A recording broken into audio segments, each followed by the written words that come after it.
What's going on, guys? Welcome back, and today I'm going to be showing you a Lego MOC that I built based on my favorite film of 2019, 1917. I absolutely adored this movie. I thought it was incredible, and I know you may be sick of me making videos on it, but I can't help it. I adore this movie, and I really wanted to make a MOC based on my favorite scene from that film where Lance Corporal Schofield makes the run to deliver the message to Colonel Mackenzie to call off the attack that is currently taking place. And just such a breathtaking scene, one of the best scenes in film history to me, and this film as a whole is one of my favorite films I've ever seen.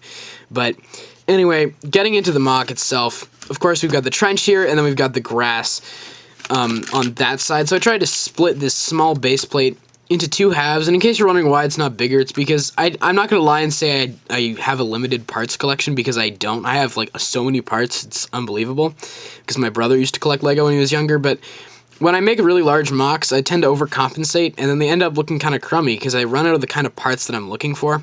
But for this MOC, I decided to keep it small and compact, and that's kind of how I like to make most of my MOCs, so they actually look really good and you can add a lot of detail into them. That's just how I feel about MOC creating. Maybe that's not the same for everybody. Anyway, for this side, I have the white trench here, and I tried to make it look pretty gritty and grimy so it didn't just look like snow. There's a lot of ash bits and just parts of shells that have gone off in the trench itself in the movie, so I added a lot of silver and gray studs in there to make it look really grimy and dirty and gross, which is of course what you want out of a MOC like this. And there's a little bit of overlap in the movie between the trench and the grass itself. They kind of goes up and over a little bit. So I tried to emulate that with some studs kind of overlapping. And of course there isn't like a dip here, because if that was the case in the movie, Schofield would be running and it would be all epic and then he falls in a hole. That's of course not what happens. I just wanted to make this look kind of not asymmetrical, because this side is just really flat and not very interesting looking. So I wanted to kind of add a little bit of texture, so I added a little bit of a hill here and a little bit of a hill here as well. I guess not a hill is the right word, but just kind of a little bit of texture, so it looked kind of nicer and more interesting. A lot of these minifigures are based off of my Blake minifigure from my 1917 minifigure video. You can go check that out if you'd like. This minifigure actually uses the same torso and leg combination as Blake from that video, and he's just climbing up out of the trench.